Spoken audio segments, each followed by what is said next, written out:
Hello student, welcome to Power System lecture series. Today continuing lecture number 3. Myself Mr. Rajneesh, and today I will discuss the power system in the power system stability complete concept of equal area criterion. आज हम लोग ना equal area criterion को पढ़ेंगे. तो सबसे पहले equal area criterion में हम लोग देखेंगे टांजेंट स्टेबिलिटी को. जो टांजेंट स्टेबिलिटी में हम लोग इक्वल एरिया क्राइटेरियन का डेरिवेशन देखेंगे और क्या होता है इक्वल एरिया क्राइटेरियन उसको देखेंगे. फिर एप्लीकेशन देखेंगे हम लोग सडन चेंज, जो कि अगर क्या होता है कि sudden change in the power input, मतलब है क्या कि अगर मैकेनिकल पावर को हम लोग सडनली इंक्रीज करते हैं तो क्या इफेक्ट पड़ता है इक्वल एरिया क्राइटेरियन पे, उसका एप्लीकेशन देखेंगे. ठीक है, तो एक एक करके देखते हैं. सबसे पहले टांजेंट स्टेबिलिटी एरिया क्राइटेरियन. तो इक्वल एरिया क्राइटेरियन, तो tangent stability study involves the determination of whether or not the synchronism is maintain after the machine has been subjected to the severe disturbance. देखो होता क्या है कि tangent stability जो है ना, इसमें हम लोग क्या देखते हैं कि whether the system is disturbance, अगर हम किसी तरह कोई डिस्टर्बेंस अगर करते हैं तो क्या करता है वो सिंक्रोनिज्म में मेंटेन कर रखता है या सिंक्रोनिज्म को लॉस करता है.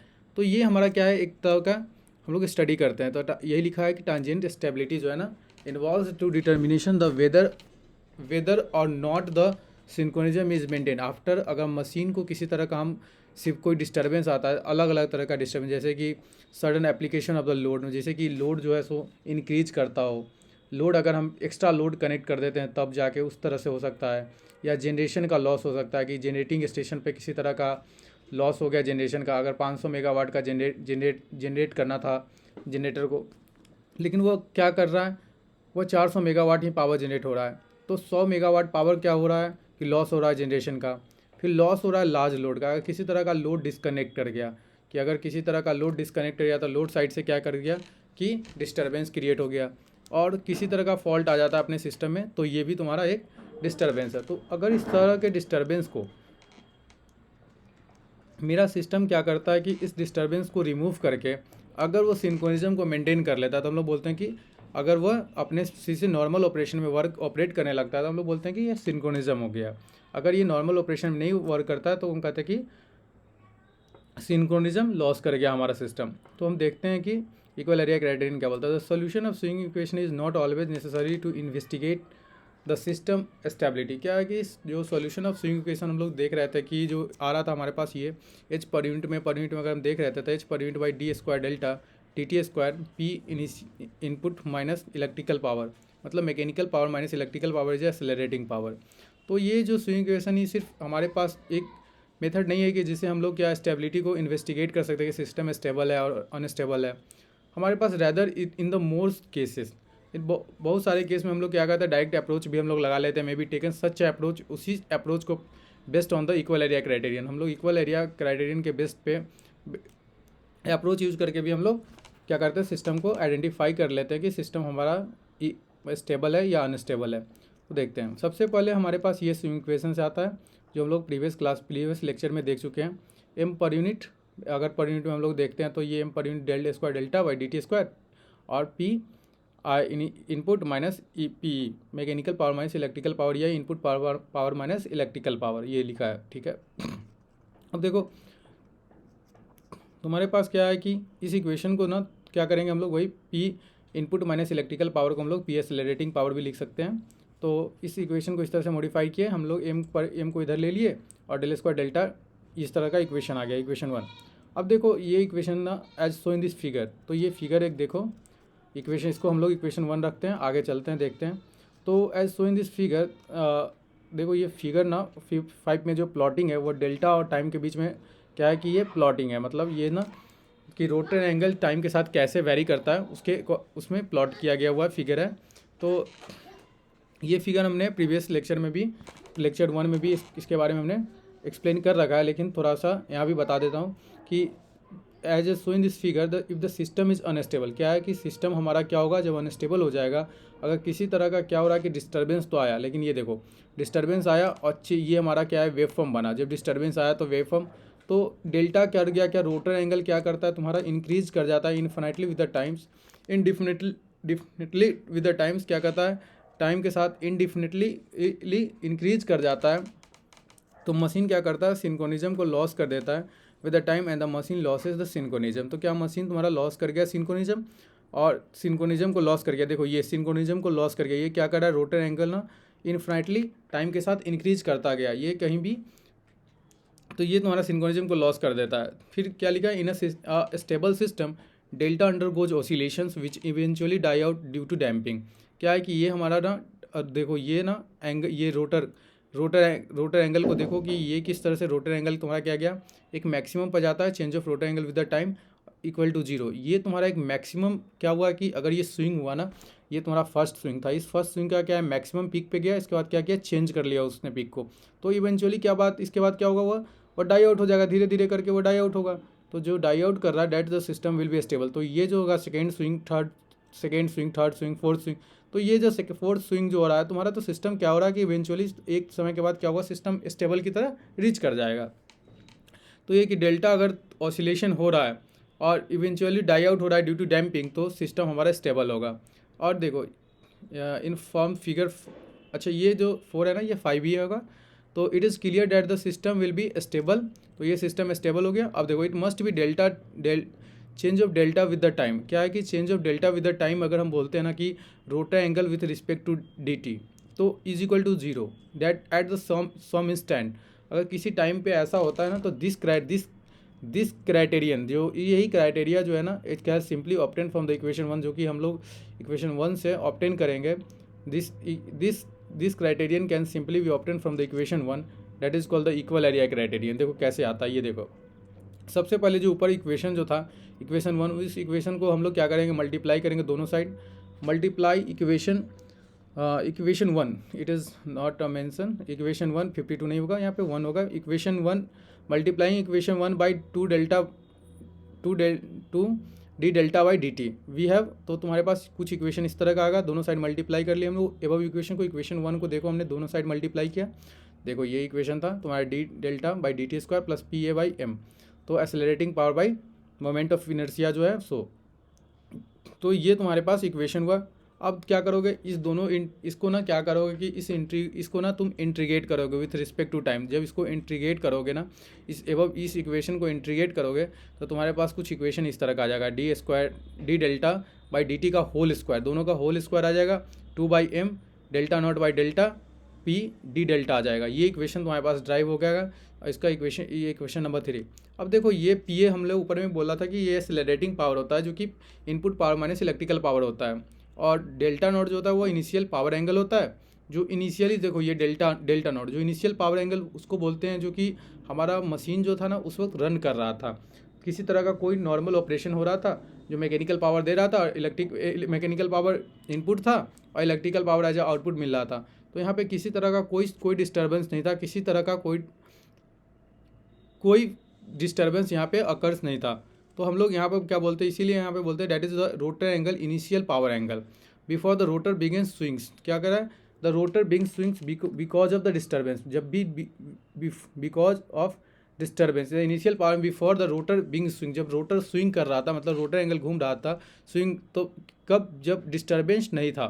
तो स्टेबिलिटी क्या होता है, change of delta by d t is equal to zero. The criterion simply is called, इस क्राइटेरियन को ना change of rotor angle of initial delta naught to delta, किसी डेल्टा के लिए। तो एक्सेलरेटिंग पावर अगर हम डी डेल्टा इक्वेट करते हैं ना इक्वल टू जीरो, अगर ऐसा इक्वेशन हमको मिलता है तो हम बोलते हैं कि this equation is equal area condition और इक्वल एरिया क्राइटेरियंस। तो ये कंडीशन ही तुम्हारा जो है सो इक्वल एरिया क्राइटेरियन को एक्सप्लेन करता है, ठीक है। तो for the stability the area under the graph of accelerating power versus delta, ये accelerating power versus delta must be zero for some value of delta. एक सम वैल्यू ऑफ डेल्टा के लिए ना तुम्हारा एक्सेलरेटिंग पावर क्या हो, accelerating power जो है तुम्हारा क्या होना चाहिए, वह जीरो होना चाहिए, versus delta must be zero some value of delta. तो एक फिगर देखते हैं ना, यहाँ पे क्या है कि what decelerating the that is this means क्या होता है कि the positive accelerating under the graph must be equal to the negative accelerating decelerating area. This criterion therefore known as the equal area criterion for the stability and they show in this figure. देखो ये क्या है कि एक power versus, ये ना accelerating power versus delta का graph है, और ये ग्राफ में ना क्या है कि ये जो तुम्हारा जो सेमी सर्कल कर्व जो होता है ना, ये हमारा क्या होता है, इलेक्ट्रिकल पावर होता है, जो कि पी मैक्स साइन डेल्टा आता है, जो कि हम यहाँ पे पी मैक्स जो होता है हमारा वो ईएमएफ होता है किसी भी सिंक्रोनस मशीन का, जो एक ईएमएफ होता है। और उसके बाद क्या होता है उसका इसका रिएक्टेंस, जो सिंक्रोनस रिएक्टेंस हम बोलते हैं एक्सटी, और इसका टर्मिनल वोल्टेज जो एक टर्मिनल वोल्टेज, इस तरह का फिगर होता है।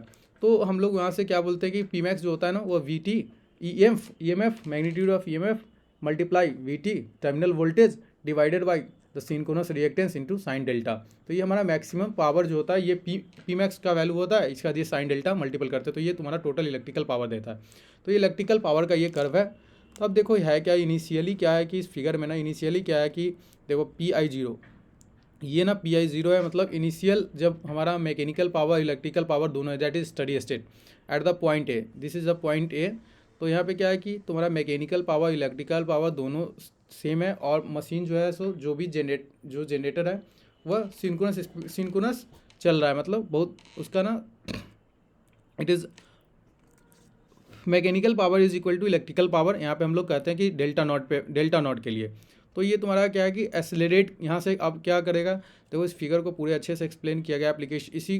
तो ये क्या हो गया कि देखो ये एरिया और ये एरिया दोनों सेम होता है, डैट इज़ द स्टेबिलिटी कि ए से बी जब एक्सेलरेट किया, और फिर इसके बाद क्या होता है कि सी से बी आके वो क्या करता है, सी से बी आके डी एक्सेलरेट करता है। यहाँ पे जो क्या होता है, यहाँ पे डी एक्सेलरेशन अकर्स होता है। तो हम बोलते हैं कि accelerating power is equal to decelerating power, that is equal to the equal area criterion. The positive accelerating under the graph must be equal to the negative decelerating area.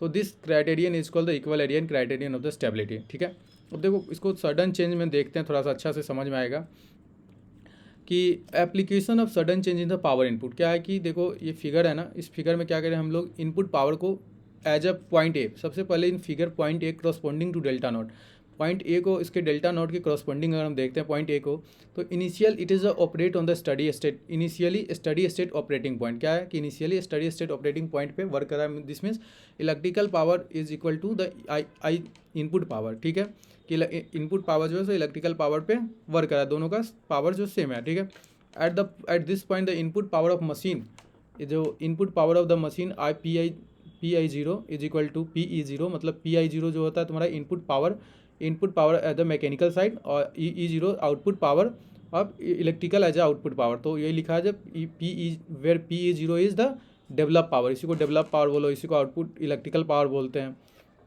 When sudden increase the in a soft input power, अब क्या किया हम लोग यहाँ पे, हम लोग क्या करें सडनली क्या करते हैं कि मैकेनिकल साइड में ना क्या करते हैं कि स्पीड ना इंक्रीज करते हैं। जैसे कि अगर सपोज करो कि 50 मेगावाट का पावर जनरेट कर रहा था, अब 50 जनरेट कर रहा था, अब सडनली हम लोग 50 मेगावाट से क्या कर रहे हैं कि यहाँ पे राइज कर दिए, मैकेनिकल पावर को इंक्रीज करके हम लोग 90 मेगावाट ले गए। सपोज करो कि यहाँ पे हम इंक्रीज किए पावर को, इसी तरह से हम क्या किए सॉफ्ट का पावर इंक्रीज करते हैं, तो इनपुट पावर क्या कर गया हमारा इंक्रीज किया, sudden increase the shaft as the input power.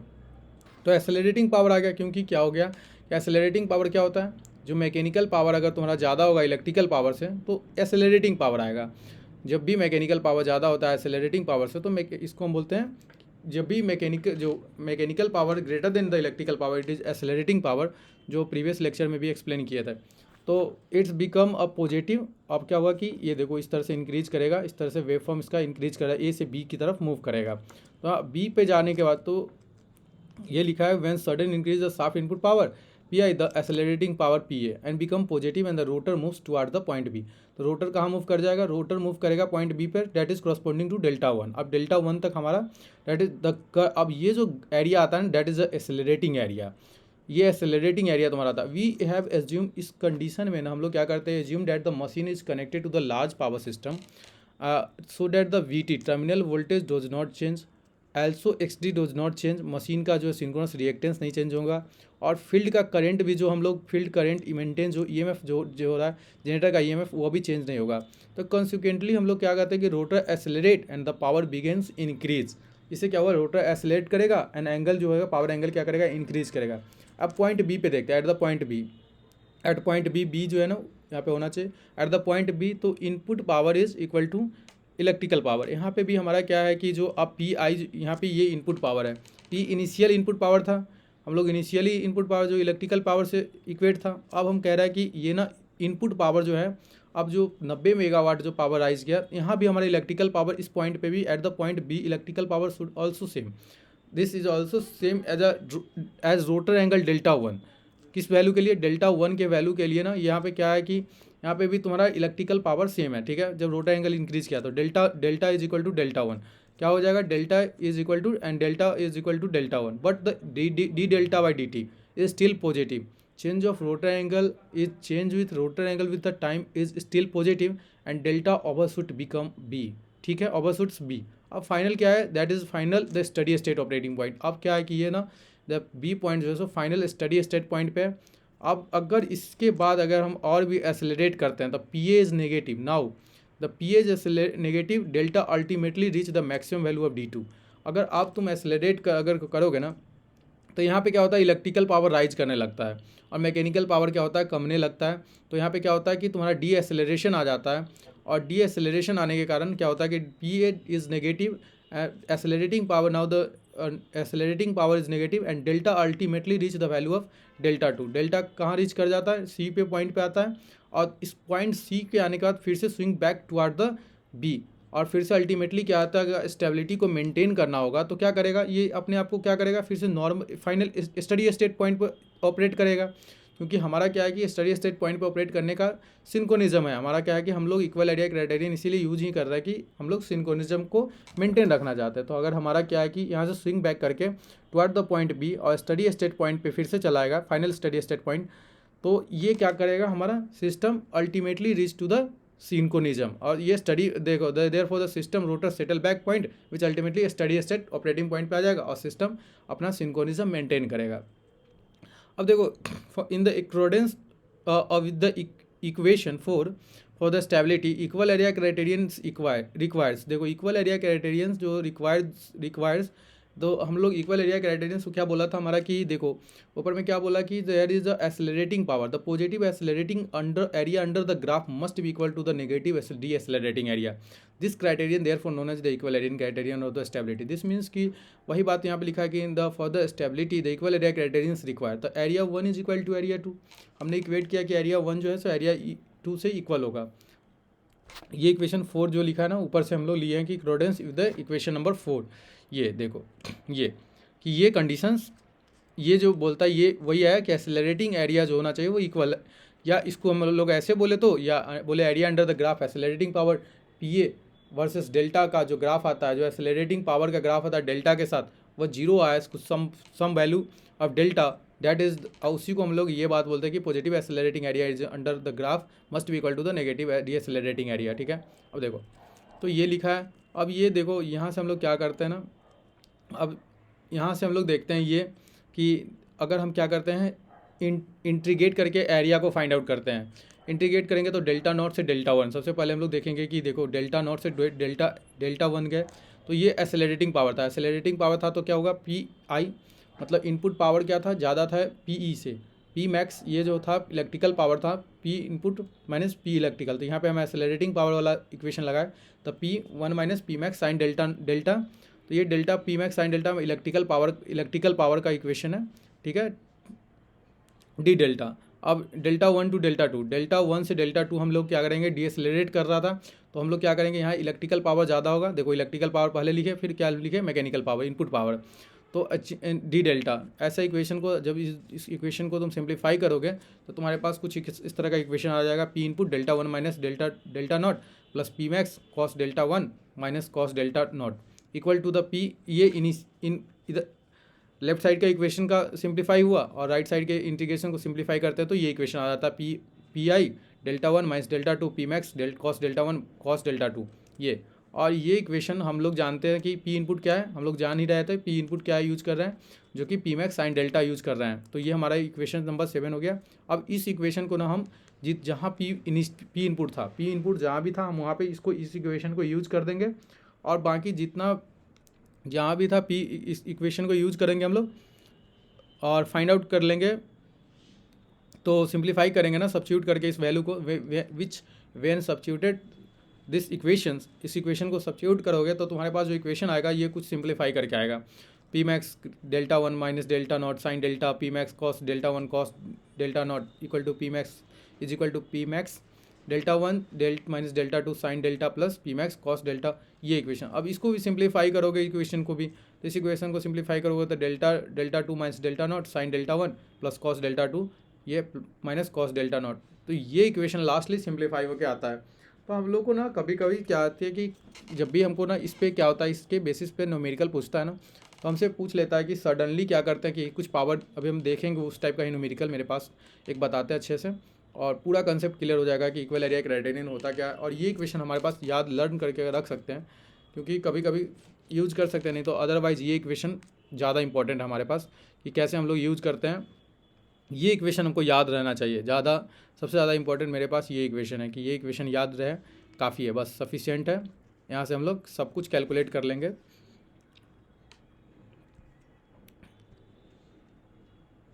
ये याद कर लो, ये इक्वेशन याद कर लो, ऊपर वाले 6 इक्वेशन नंबर 6 याद कर लो, कोई भी इक्वेशन याद कर सकते हो। देखो ये न्यूमेरिकल देके काफ़ी कंसेप्ट क्लियर हो जाएगा। एक लॉसलेस अल्टरनेटर है। लॉसलेस अल्टरनेटर कहने का मतलब है कि किसी तरह का यहाँ पे कोई लॉस नहीं हो रहा अल्टरनेटर्स में, ठीक है। अब देखो अल्टरनेटर और generator same as a generator, हम लोग जनरेटर को अल्टरनेटर बोलते हैं डैट। तो सप्लाई जो है ना 50 मेगावाट का सप्लाई करे, जो कि इन्फिनाइट बस है, इन्फिनिट बस, जो कि हम लोग बोलते हैं। स्टडी स्टेट स्टेबिलिटी लिमिट क्या दे रखा है, स्टडी स्टेट स्टेबिलिटी लिमिट क्या दे रखा है कि 100 मेगावाट से अगर ज़्यादा हुआ ना तो क्या कर जाएगा, वो सिंक्रोनिज्म को लॉस कर देगा। मतलब स्टडी स्टेट लिमिट जो है ना इसका 100 मेगावाट है, इससे ज़्यादा नहीं है। मतलब लोड का जो मैं इलेक्ट्रिकल आउटपुट जो लेगा वो इतना ही लेगा। पी मैक्स मतलब मेरा यही होगा। स्टडी स्टेट जो पी मैक्स जो होता है ना, स्टडी स्टेट स्टेबिलिटी लिमिट दे रखा है पी मैक्स, ये पी मैक्स दे रखा है। और ये तुम्हारा इनपुट पावर दे रखा है कि अल्टरनेटर्स में हम लोग जो सप्लाई कर रहे हैं वो 50 मेगावाट का सप्लाई कर रहे हैं। If the input of the prime mover of alternator is abruptly increase 40 megawatt, क्या कर रहे हैं अब अल्टरनेटर का ना 40 मेगावाट का हम लोग इंक्रीज कर रहे हैं, और alternator will be remains synchronism will run away cannot set और स्टॉप। क्या हो रहा है अब देखो, हमसे पूछा कि अल्टरनेटर क्या कर रहा है, अपना सिंक्रोनिज्म को मेंटेन करता है या सिंक्रोनिज्म को लॉस कर देता है। ये हमसे मेरे पास ये क्वेश्चन है, ये न्यूमेरिकल ना गेट का क्वेश्चन है, कौन से ईयर का है पता नहीं कोई, ये ना लेकिन गेट का क्वेश्चन है। एक बार तो देखोगे तो पता चलेगा, गेट का ही क्वेश्चन है, काफ़ी अच्छा क्वेश्चन है ये। तो हम लोग इस क्वेश्चन को ना सॉल्व करते उससे पहले तुम चाहो तो ट्राई कर सकते हो, थोड़ी देर पॉज करके लेक्चर को ट्राई करो फिर देखना। चलो देखते हैं इसका सॉल्यूशन। तो सबसे पहले क्या हमने बताया कि तुम्हें कि लॉसलेस सॉल्यूशन है, लॉसलेस अल्टरनेटर है। तो क्या है कि देखो, तो ये जो एक बात बोला था ना कि एट द इनफाइनाइट बस, तो ये जो फिगर वन है देखो, ये तुम्हारा ईएमएफ है ये तुम्हारा ईएमएफ है जनरेटर का, ये सिंक्रोनस रिएक्टेंस। अगर कोई सिंक्रोनस जनरेटर होता है तो हम लोग इसका ईएमएफ बोलते हैं, और ये टर्मिनल वोल्टेज बोलते हैं। तो इसका पी मैक्स अगर लिखते हैं हम लोग तो ऐसे लिखते हैं EMF into V T into EMF, या EF into V T by X D into sine delta, ये इक्वेशन होता है। अब क्या करोगे एट द पॉइंट, देखो तो हमारे पास दूसरा बात क्या लिखा था कि एक जनरेटर था, जो जनरेटर क्या रहा था, इनपुट पावर दे रहा था 50 मेगावाट। ये हमारा 50 मेगावाट का जनरेटर केस नंबर 1 था। कि इनिशियली क्या था हमारा, जो इनिशियल जो था इस फिगर में देखो कि इनिशियल क्या था, इनिशियल कंडीशन था PI0। तो PI0 हमारे पास क्या था इनिशियली, PI0 हमारे पास क्या था 50 मेगावाट। पर जनरेटर क्या कर रहा है, सडनली राइज कर रहा है। सडनली क्या कर रहा है, the input of the prime over alternator is abruptly increase 40 megawatt. क्या कर रहा है, सडनली इंक्रीज कर रहा था, इंक्रीज कर रहा था।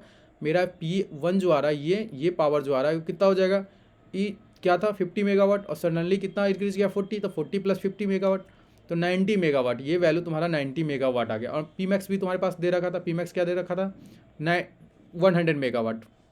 तो देखो इस इक्वेशन में अगर हम देखते हैं ना कि अगर तुमको, अगर यहाँ से हम देख ले कि एक्सेलरेटिंग एरिया और डी एक्सेलरेटिंग एरिया अगर सेम है, तो यहाँ से अगर सिंपल हम इस वैल्यू को पुट कर ले, इस वैल्यू का अगर दोनों का वैल्यू अगर सेम आ जाता तो मेरा सिस्टम जो है सो मेरा सिंक्रोनिज्म को मेंटेन कर रहा है। बट अगर क्या है कि अगर एक्सेलरेटिंग एरिया ज़्यादा हो रहा है डिसलेरेटिंग एरिया से, तो हम बोल देंगे सिंक्रोनिज्म लॉस कर रहा है, या उल्टा बोल लो ये डिसलेरेटिंग ज़्यादा हो रहा है एक्सेलरेटिंग से, तो सिंक्रोनिज्म को लॉस कर रहा है। तो मैं इस इक्वेशन को यूज़ करके सोल्यूशन फाइंड आउट करूँगा। मेरे पास क्या है, तो देखो मेरे पास PI है, पी मैक्स है, ये हमारे पास आ गया। ये मेरे पास PI था 90 मेगावाट आ गया, पी मैक्स भी मेरे पास निकल के चला आया फिगर के अकॉर्डिंग।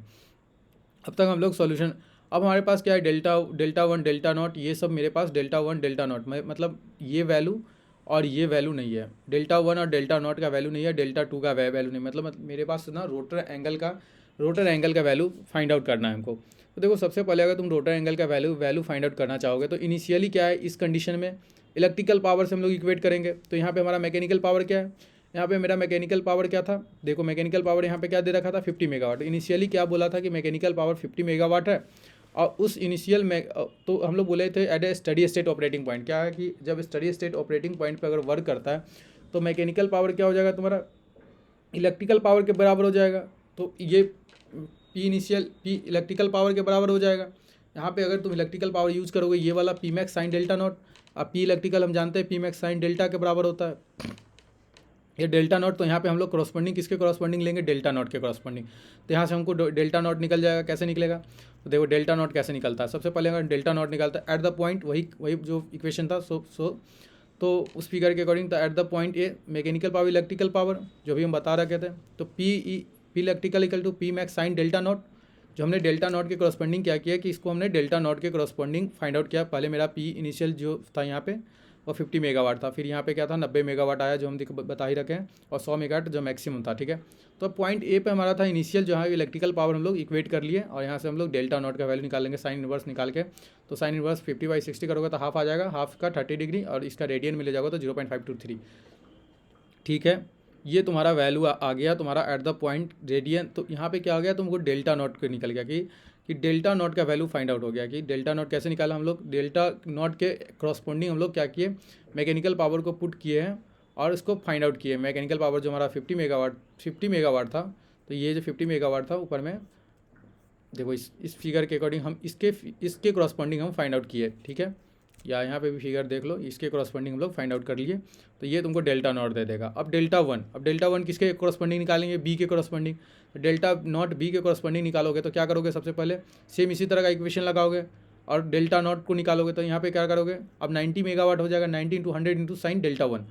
ये देखो कहीं पे हम सॉल्व अगर किए हो तो ये देखो एट द पॉइंट हम क्या करेंगे, P max sine delta not यहाँ पे इक्वेट करोगे तो तुमको डेल्टा वन का वैल्यू आ जाएगा। ये डेल्टा वन का वैल्यू आ गया, ये डेल्टा वन का वैल्यू क्या आ गया, जो 64 पॉइंट ऐसे यूज़ किए हम 100 पी मैक्स सब सेम ही यूज़ किया। तो यहाँ पे क्या कर रहे हैं कि यहाँ पे हमको डिग्री और रेडियन के फॉर्म में हमारे पास वैल्यू आ गया, ठीक है। अब देखो अब हम क्या करते हैं कि एक क्रिटिकल केस होता है कि हम बोलते हैं कि वो क्या करता है यहाँ पे रीच कर रहा है, मतलब इस पॉइंट पे आ रहा है ना, तो इसको बोलते हैं हम लोग क्रिटिकली केस। क्या होता है कि ना पी पावर एंगल ना यहाँ तक चला आया, तो ये इक्वेशन तुम्हारा ना डी पॉइंट, तो ये तुम्हारा डेल्टा टू को रीच किया। मतलब हम लोग कह रहे हैं कि यहाँ तक आ गया, क्रिटिकल केस हो गया कि 90 डिग्री से मतलब क्या डिस्टर्बेंस आया और फिर डिस्टर्बेंस क्या किया, कैरी ऑन कर लिया। तो डिस्टर्बेंस रिमूव हो गया तो गया, और फिर अपना देखो स्विंग क्या कर रहा है कि गया एब्रप्टली इंक्रीज किया, फिर जाके वह बैकअप हो रहा है। तो अगर हम पॉइंट डी को देखें तो इस पॉइंट पे डेल्टा टू हो गया। अगर हम डेल्टा टू कैलकुलेट करेंगे तो डेल्टा टू कैलकुलेट करने के लिए हमको पाई माइनस डेल्टा टू करना, डेल्टा वन कर लेंगे, डेल्टा टू का वैल्यू आ जाएगा इस पॉइंट पे। इस डेल्टा टू का वैल्यू हमारे पास यही ना होगा, जो पाई माइनस डेल्टा वन कर देंगे सेम वैल्यू है, तो डेल्टा टू का वैल्यू निकल जाएगा। डेल्टा टू निकालने के लिए हमारे पास क्या है, pi minus delta to use करोगे तो तुम्हारे पास जो वैल्यू आ जाएगा, देखो इसको सॉल्व कर लेना, पाई माइनस डेल्टा टू इसमें फिगर में पीपीटी में सॉल्व नहीं है देखो, तो इसमें तुम सॉल्व कर लेगा तो तुम्हारे कर लोगे ना, तो तुम्हारे पास जो डिग्री या रेडियन में आ जाएगा वैल्यू, वह तुमको ये मिलेगा।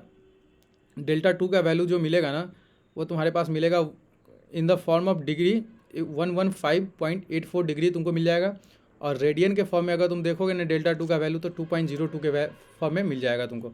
अब देखो हम लोग क्या कर रहे हैं, जो हम एक बार वही बात बता रहे हैं कि अगर मेरा दो एरिया जो है ना कैलकुलेशन के हिसाब से अगर सेम आ गया तो मेंटेन सिंक्रोनिज्म, अगर नहीं हुआ तो हम क्या करें, एक्सेलरेटिंग पावर अगर ज़्यादा आ गया डी एक्सेलरेटिंग से, या एरिया जो है ना वन, मतलब क्या है कि area one is greater than area two, that accelerating area is greater than decelerating area, या उल्टा बोल दो तो सिंक्रोनिज्म को लॉस्ट कर देता है, ठीक है। अब देखो ये सेम इक्वेशन, इस इक्वेशन को हम लोग उठाते हैं इक्वेशन नंबर 6 को, और सारा वैल्यू अब मेरे पास डाटा फाइंड आउट है। अब देखो एरिया वन को कैलकुलेट करते हैं, सेम इस तरह का इक्वेशन आज जो अभी ऊपर में लिखा है, इस इक्वेशन में हम सारे वैल्यू को पुट करेंगे और फाइंड आउट जब करते हैं ना वैल्यू, इसमें हम लोग रेडियन के फॉर्म में डालते हैं, यहाँ डिग्री के फॉर्म में डालते हैं, तो फिर कॉस का, तो फिर तुम्हारे पास जो इक्वेशन वैल्यू आएगा वो 10.68955 आ जाएगा।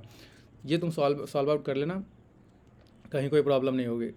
और दूसरा एरिया जब कैलकुलेट करते हैं डेल्टा 1 से डेल्टा 2 वाला, जो देखो ये वाला जो हम बोले थे डेल्टा 1 टू डेल्टा 2, तो इसका क्या वैल्यू आया था, P I delta 1 minus delta 2 P max cos delta 1 minus cos delta 2। तो ये इक्वेशन यूज़ करोगे और ये इक्वेशन यूज़ करके तुम वैल्यू को पुट कर लेना और तुम्हारे पास जो वैल्यू आएगा ये है। और जब ये वैल्यू तुम्हारे पास A2 का वैल्यू क्या आया 5.275 और A1 का वैल्यू क्या आया 10.68955, तो एसेलरेटिंग एरिया क्या हो रहा है तुम्हारा ज़्यादा है डीएसेलरेटिंग एरिया से, मतलब A1 is greater then A2, this means the synchronism is lost. तो सिंक्रोनिज्म लॉस्ट कर जाएगा और सिस्टम स्टॉप हो जाएगा, ये the system can be stop. यही था इसका सॉल्यूशन। तो इससे तुमको पूरा क्लियर पिक्चर हो गया होगा कि इक्वल एरिया क्राइटेरियन क्या होता है। इक्वल एरिया क्राइटेरियन हम लोग कैसे किस टाइप का न्यूमेरिकल भी इक्वल एरिया क्राइटेरियन पे पूछता है। तो मेंटेन तुमसे इसी तरह का क्वेश्चन पूछेगा और पूछ लेगा कि सिंक्रोनिज्म हो रहा है नहीं हो रहा है, या बताओ एरिया का क्या, यही बस पूछता है। एक क्वेश्चन और भी देखते हैं इक्वल एरिया क्राइटेरियन से, काफ़ी टफ क्वेश्चन है ये भी और काफ़ी अच्छा क्वेश्चन भी है। देखो क्या है इस फिगर में ना, इस फिगर में दे रखा है ना कि so the electrical power output. देखो इसमें ना थोड़ा सा इसमें क्या करना कि ब्राइटनेस ना क्वालिटी बढ़ा लेना लेक्चर का, ठीक है। देखो फिगर 7, इस फिगर में दे रखा है कि इलेक्ट्रिकल पावर आउटपुट मतलब P is the electrical power output is lossless synchronous generator. फिर से वही बात है कि लॉसलेस सिंक्रोनस जनरेटर किसी तरह का यहाँ पे कोई लॉस की बात नहीं करेंगे हम लोग। As a function of torque angle delta is a rotor angle, इसी को टॉर्क एंगल बोलते हैं, that is delta. The mechanical power input is suddenly increase P0 to PS। क्या है कि सडनली हम लोग क्या कर रहे हैं P0 से PS डेल्टा इंक्रीज किए, the generator oscillate around the delta S और अराउंड द डेल्टा एस। क्या है कि इसके अराउंड ना डेल्टा एस के अराउंड क्या कर रहा है, अब between the delta naught to delta M, delta naught to delta M इसके इस पॉइंट के अराउंड ऑसिलेट कर रहा है, generator oscillates around this between the delta naught to delta M. अब देखो इसमें पूछा है ना, consider the following statement is drive the figure number 7 and regarding the relationship between the generator speed omega and its synchronous speed omega S. जो omega है ना that is called omega, omega is the generator speed और omega जो और mechanical speed. हम लोग omega यहाँ पे जनरेटर स्पीड या मैकेनिकल स्पीड ले लेते हैं और सिंक्रोनस स्पीड को ओमेगा एस बोले हैं। Different point of the oscillating cycle, और 4 पॉइंट दे रखा है कि तुम्हारे पास एट द पॉइंट 1 पे बोला कि ये द पॉइंट 1 है, इस पॉइंट पे 1 है और ये पॉइंट 2 है और ये पॉइंट 3 है। तो तीनों पॉइंट पे बोला कि 1, पॉइंट 1, पॉइंट 2 और पॉइंट 3 पे ना ये 4 केस की पॉइंट 1 पे omega is equal to omega S, point 2 पे ऑसिलेटिंग फ्रॉम द 1 टुवार्ड्स 3 और omega is greater than omega S. तीसरा में कि at the 3 point omega greater than omega S. Fourth point, 4 point mention है और पूछा है what is choose the best possible option, this is the best possible option कि तुम्हारे पास ये स्टेटमेंट कौन सा स्टेटमेंट करेक्ट है, ये पूछा था। देखो इस फिगर से बहुत कुछ फिर से समझते हैं एक बार कि और भी अच्छा से क्लियर पिक्चर करते हैं इक्वल एरिया क्राइटेरियन को। तो देखो ये ना सबसे पहले हम लोग सडनली क्या कर रहे हैं कि सबसे पहले ये था स्टडी स्टेट जो कि omega naught is equal to omega S. Synchronous speed जो तुम्हारा क्या कर रहा है कि यहाँ पे ना at the point omega naught is equal to omega S study state पे वर्क कर रहा है। तो यहाँ से क्या कर रहा है फिर एसेलरेट कर रहा है, पावर एसेलरेट किया और एसेलरेटिंग किया, पावर एसेलरेट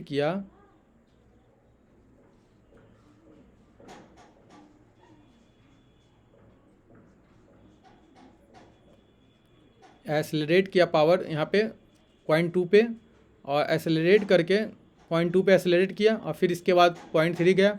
तो यहाँ पे क्या था कि omega is greater than omega है, mechanical power is greater than electrical power यहाँ पे, ठीक है। और यहाँ पे क्या है कि सिंक्रोनस स्पीड यहाँ पे फाइनल स्टडी पॉइंट है, स्टडी स्टेट पॉइंट है, ठीक है। और इसके बाद यहाँ पे आने के बाद क्या है कि तुम्हारे पास ना यहाँ पे डीएसेलरेशन अकर्स हो जाता है, 2 से 3 तक डीएसेलरेट करने लगता है, 2 से 3 और यहाँ से कम बैक हो जाता है। फिर से क्या करता है इनिशियली अपने मेंटेन सिंक्रोनिज्म को फाइनल स्टडी स्टेट पॉइंट को रीच करने के लिए हम लोग रीच करते हैं। तो यहाँ से क्या है कि वही डीएसेलरेटिंग लिखा है कि यहाँ पे क्या होगा कि ओमेगा एस जो होता है वो ग्रेटर हो जाता है ओमेगा से और ये डीएसेलरेट कर रहा है, मतलब डीएसेलरेट करने का एसेलरेटिंग जो इलेक्ट्रिकल पावर होता है वो मैकेनिकल पावर से ज़्यादा होता है, वही सब बात लिखा है और कुछ खास लिखा नहीं कि अगर सडनली कैसे इंक्रीज करते हो तो वाल्व जो होता है टरबाइन का वाल्व जो होता है उसको खोल देने से क्या होता है कि प्रेशर जो होता है वो ज़्यादा राइज करता है, प्रेशर जो होता है ज़्यादा फ्लो करता है टरबाइन पे। स्टीम जो होता है ना, स्टीम का जो वाल्व खोलोगे तो टरबाइन पे ज़्यादा फ्लो करेगा, टरबाइन पे ज़्यादा फ्लो करेगा तो टरबाइन ज़्यादा घूमेगा, तो सेम जनरेटर का शाफ्ट कनेक्ट होता है तो जनरेटर भी ज़्यादा स्पीड से घूमने लगेगा, तो मैकेनिकल पावर इंक्रीज करेगा ये। तो देखो सबसे इसमें ना स्टेटमेंट 1 तुम्हारे पास इसमें स्टेटमेंट 1, स्टेटमेंट 2 और स्टेटमेंट 4 ये तुम्हारा करेक्ट है, क्योंकि देखो यहाँ इस पॉइंट पे ना ओमेगा और ओमेगा मैकेनिकल पावर और सिंक्रोनस स्पीड दोनों सेम है। पॉइंट नंबर 2 पे देखो, इस पॉइंट पे देखो, इस पर क्या है, क्या तुम eight the point oscillating from 1 to 2 hours, तो देयर इज, जब यहाँ पे क्या है कि एसेलरेटिंग पावर बढ़ रहा है और डी एसेलरेटिंग सिंक्रोनस स्पीड बढ़ता चला जाता है और ग्रेटर होता है ओमेगा एस तक, ओमेगा एस से ग्रेटर हो जाता है, ठीक है। और फोर्थ पॉइंट तुम्हारा क्या है, जहाँ पे हम लोग ओमेगा एस क्या हो जाएगा हमारा सब एट द पॉइंट, देखो eight the point 2 while oscillating from 3 से, जब 3 से 1 आएगा, देखो 3 से 1 आया, 3 से 1 जब आएगा ना इस पॉइंट में, 3 फ्रॉम 3 टुवार्ड्स 1, तो क्या करेगा, omega S is less than omega, और 1 से 3 जा रहा था तो क्या कर रहा था, एक्सेलरेट कर रहा था, तो एक्सेलरेट करेगा तो मैकेनिकल पावर ज़्यादा होगा, omega is greater than omega S, बस सिंपल। तीनों स्टेटमेंट ये ना 1 और 2 और 4 स्टेटमेंट तुम्हारा करेक्ट है, बाकी डिसकरेक्ट। बाकी एक जो ऑप्शन नंबर 3 जो है, देखो यहाँ पे ऑप्शन नंबर 3 में बोला एट पॉइंट थ्री पे देखो omega is greater then 3 omega S, मतलब क्या है, यहाँ पे क्या है कि इलेक्ट्रिकल पावर ज़्यादा है तो omega S is greater than omega S greater होगा ओमेगा से, ठीक है। एक क्रिटिकल केस होता है जो कि ऊपर में बता रखे थे कि क्रिटिकल केस कैसे होता है, कि हम बोलते हैं ना कि सडनली क्या करा कि सडनली क्या करा पॉइंट सी तक रीच कर जाता है, मतलब वो 90 डिग्री को क्रॉस करके पॉइंट सी तक रीच करता है, तब जब हम डेल्टा 2 निकालते हैं ना तो पाई माइनस डेल्टा 1 निकालते हैं, जो कि ऊपर में निकाले भी थे, और पाई माइनस साइन इनवर्स, इसी को अगर ऊपर में देखोगे तो डेल्टा 2 कैसे निकलता है, ये पाई माइनस डेल्टा 1, तो डेल्टा 1 का वैल्यू हम लोग कैसे निकाले थे, sine inverse P max P M one, ये वाला ये P M one minus P max, जब वैल्यू बियॉन्ड सी पॉइंट से रन करता है तो, ठीक है। आज के लिए इतना ही है, और भी कंसेप्ट जो है सो नेक्स्ट लेक्चर में हम लोग देखते हैं। Thank you. लाइक कमेंट और शेयर कर दो अपने दोस्तों में, और सब्सक्राइब भी कर लो चैनल को। Thank you.